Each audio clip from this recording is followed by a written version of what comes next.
አስልኝ አቶ ወርቄ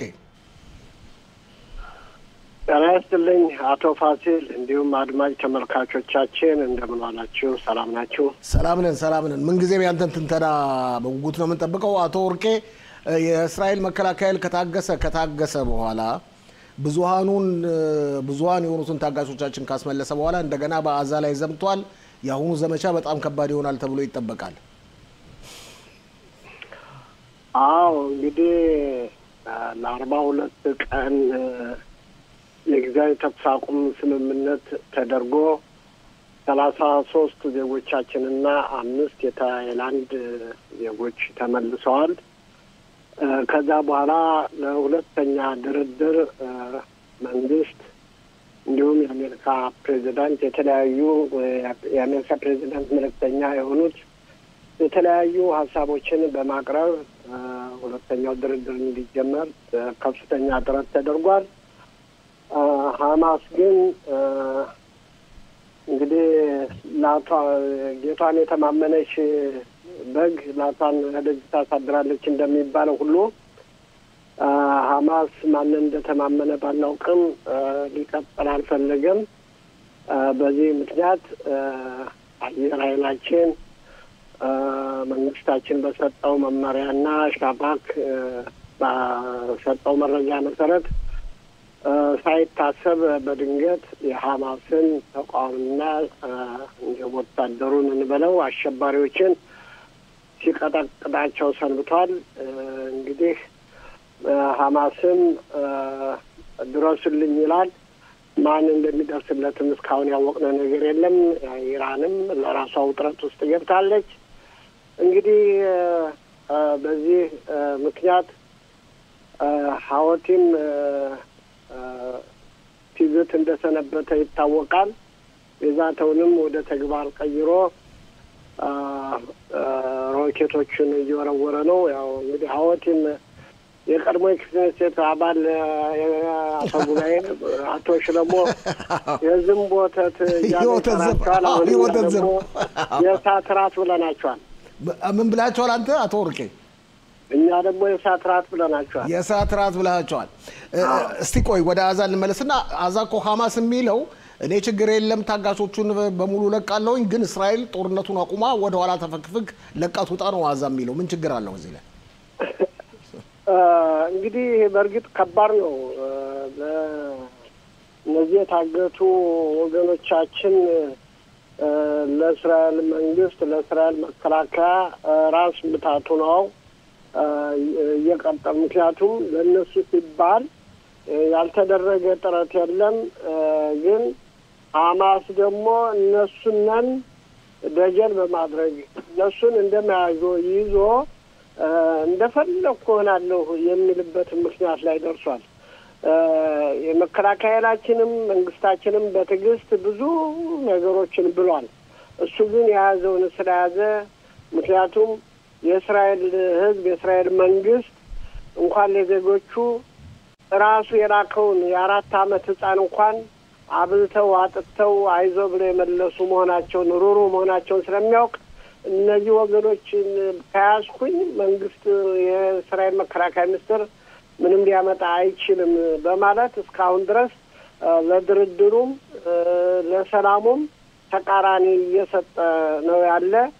አሁን ደግሞ ልልቀቅ የሚለው እሱ እውነት ሊለቅ ሳይሆን ጊዜ ሊያራዝም አንደኛ ድርድር ሁለተኛ ሶስተኛ እያለ አመትን እየቆጠረ ወራት እየቆጠረ የራሱን ከትምህርት ቤት ምንም ያውቁ ህጻናቶችን እየጋፈፈ እያሰለጠነ ኃይሉን ለማጠናከር እንጂ እውነት በአንድ ጊዜ ቢለቅ የእስራኤል መንግስት ከዛ ለመውጣት ተቸግሮ አይደለም። አቶ ፋሲል እስራኤል መንግስት የሚፈልገው ሌላ አመለካከት ነው። እንዴት ታየዋለህ? ይኸው የእስራኤል መንግስት የሚለው ልቀቅ፣ ግን አዛን ደግሞ ለቀህ መውጣት አለብህ ከነ ወታደሮችህ።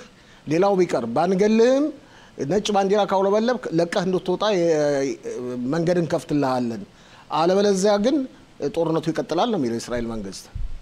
ይሄ ነው በቃ። አሁን አንዳንድ ጊዜ እኔ ትንሽ በእስራኤል መንግስት ላይ መወላወል አለ።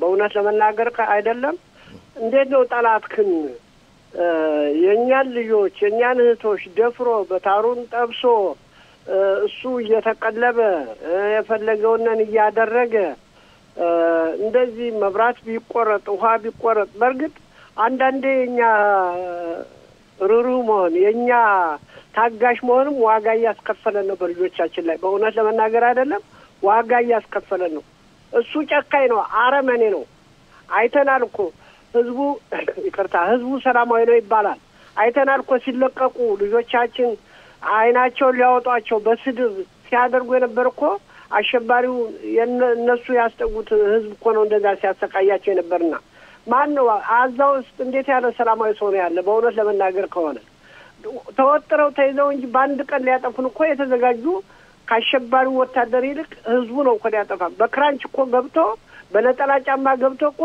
ደፍሮ ዘርፎ የሄደ ህዝብ እኮ ነው እና ይሄ አንዳንድ ጊዜ መታገስም እነሱ እንደ ፍርሃትም እየቆጠሩት ይሁን እነዚህ ስለተያዙም ይሁን አሁን ትክክለኛ ጊዜው ወቅቱ አሁን ነው የአሜሪካ መንግስት ደግፋለሁ እስራኤል የምትወስደውን እርምጃ ብሏል ወቅቱም ሰዓቱም አሁን ነው የሐማስ መጥፋት ትክክለኛ አሁን ነው ሰዓቱና ወቅቱ የእስራኤል መንግስት መጠንከር አለበት መጨከን አለበት ብዬ አስባለሁ አቶ ፋሲል የአሜሪካው ፕሬዚደንት ያው ተከታትላል አንተም ዶናልድ ትራምፕ የሚሰጡት መግለጫ አለ በኋላም ከጠቅላይ ሚኒስትር ቤንያሚን ኔታንያሁ ጋርም በዋሽንግተን ተገናኝተው ተነጋግረው ነበር የዚህ የአዛ ጉዳይ ዋና መፍትሄው እንደገና መገንባት ነው በሙሉ ህዝቡ መውጣት አለበት ከ2 ሚሊዮን ህዝብ በላይ እያሉ ሐሳብ እያቀረቡ ነው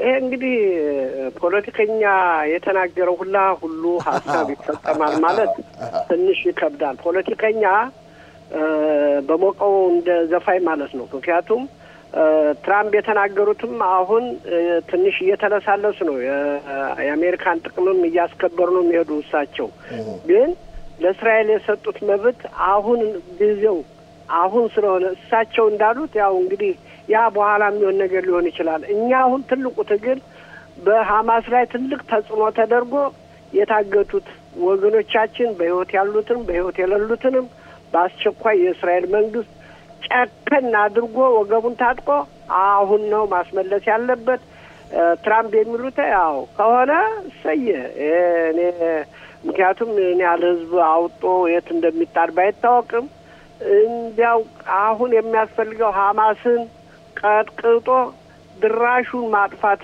አሁን ነው መታገል ያለበት እስራኤል መንግስት ለምን የታገቱትንም ቢመልስም አጥቅጦ ማስወጣት አሁን ነው ጊዜው አሁን ነው ማስወጣት ያለበት አዎ ነጭ ባንዲራው ለብልቦ ከወጣ ሰየ ይውጣ ከእስራኤል የሚያመልጥበት መንገድም የለም ቢወጣም ቢኖርም እና ስለዚህ አሁን ግን እመልሳለሁ እያለ ማታለያ እንዳያደርግ አሁን ነው መጨከን ያለበት የእስራኤል መንግስት ብዬ አስባለሁ አቶ ፋሲል እስቲ ወደ ጎረቤትህ ልመልስ አንተ የሰሜን ክፍለ ሀገር ነዋሪ ነህ የሊባኖስ ተጨባጭ ሁኔታ ናስር አላህ ከሞተ በኋላ ሁሉም መሪዎች ካለቁ በኋላ ሂዝቦላ ምንም ጭጭ ብሏል ይባላል ግን አልፎ አልፎ በሚሞክርበት ጊዜ እስራኤል መከላከያ ኃይልም እየደበደበ ነው ከዛ በተረፈ ደግሞ እስራኤል መከላከያ ኃይል ደግሞ ለቆ አልወጣም ሙሉ ለሙሉ ሊባኖስን ይሄ ነው እንግዲህ ሐዋቲም እዚህ ነው መረዳት ያቃተው አሁን ሐዋቲም እዚህ መረዳት አቅቶታል ሂዝቦላ ሲነሳ ተነክቶ አይደለም ሂዝቦላ ሲነሳ እስራኤል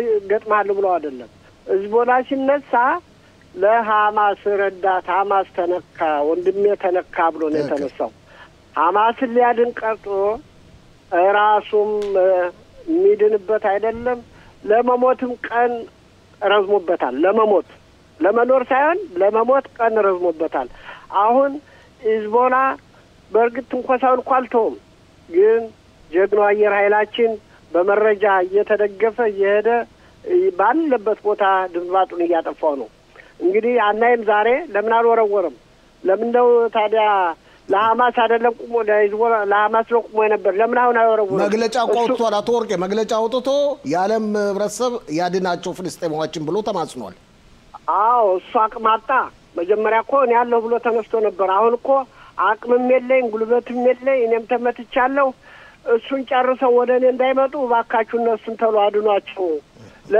አሁን እኮ ለሐማስ አዝኖ አይደለም የሐማስ ጦርነት ካበቃ ወደ እኔም መጣው እኔን ጭራሹ ከሚያጠፉኝ እባካችሁ ተሎ ደርሳችሁ እነሱን አድኑልኝ። ይሄ ለራሱ ጥሪ ያቀረበው ነው። ይሄ በግልባጭ ነው። ይሄን እኔ የማየው በግልባጭ ነው ባይሆን። ሌላው አሁን እያጠቃለልን ስለሆነ የሶሪያኖስ ሁኔታ እንዴት ታያዋል? የእስራኤል መከላከያ 25 ኪሎ ሜትር ወደ ውስጥ ጠልቆ መግባት እዛ አካባቢ ከዛም በተረፈ 80 ኪሎ ሜትር ደማስቆ ድረስ ከዛ አካባቢ ምንም አይነት የጦር ኃይል መኖር የለበትም ብሎ አዟል። ሌላው ቀርቶ የሄርሞንን ተራራ በሶሪያ በኩል ያለውን ሁሉ ተቆጣጥሯል። እንዴት ታያዋል? ይሄንን ወራሪ ያሉ ነው የእስራኤልን የጦር ኃይል።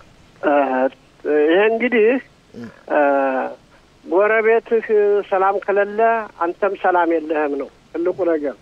ምክንያቱም እስራኤል የሶሪያን ቦታ ፈልጋ ለመያዝ ፈልጋ ሳይሆን የውስጥ በውስጡ ያለ መረጋጋት ወደ እስራኤልም ስለሚመጣ አሁን ነው። ለምክንያቱም ተኝተን እኮ ነው አንቀላፍተን እኮ ነው የሁላ ውርደት የደረሰብን ስላልተጠነቀቅን ነው። ምን ያደርጉናል ስለተባለ ነው። አሁንም በሶሪያ በኩል ያለው ንቀት አያስፈልግም፣ መንቃት ያስፈልጋል።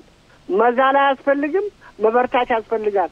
ወራሪም አሉን ረሻንም አሉን ዋናው ትልቁ ነገር ሶሪያ ተረጋግቶ የራሱን መንግስት እስኪመሰርትና ኃላፊነት እስኪወስድ ድረስ እስራኤል በዛ ቦታ ላይ መቆየቷ ፍትሃዊ ነው ብዬ አስባለሁ። አቶ ፋሲል ኦኬ። እንደተለመደው እውነት ቃል ያጥረኛል። አቶ ወርቄ ተካ በጣም አመሰግናለሁ። እኔም እጅግ በጣም አመሰግናለሁ። ያው እንግዲህ በዚህ በሰሜኑ ክፍል ትንሽ የሁለት ቀን ዝናብና ብርድ አለ። ሽማግሌዎቻችን ብርድ ልብስ ደረብ እያረጋችሁ ውጡ። ፀሐይ ነበር፣ አሁን ብርድ እየሆነ ነው። በተረፈ አገራችን ሰላም ያርግልን፣ ወታደሮቻችን ያበርታልን፣ ጠላቶቻችን ያጥፋልን። ባይ ባይ። ሰላም ዋሉልኝ። አሜን አሜን አሜን አሜን።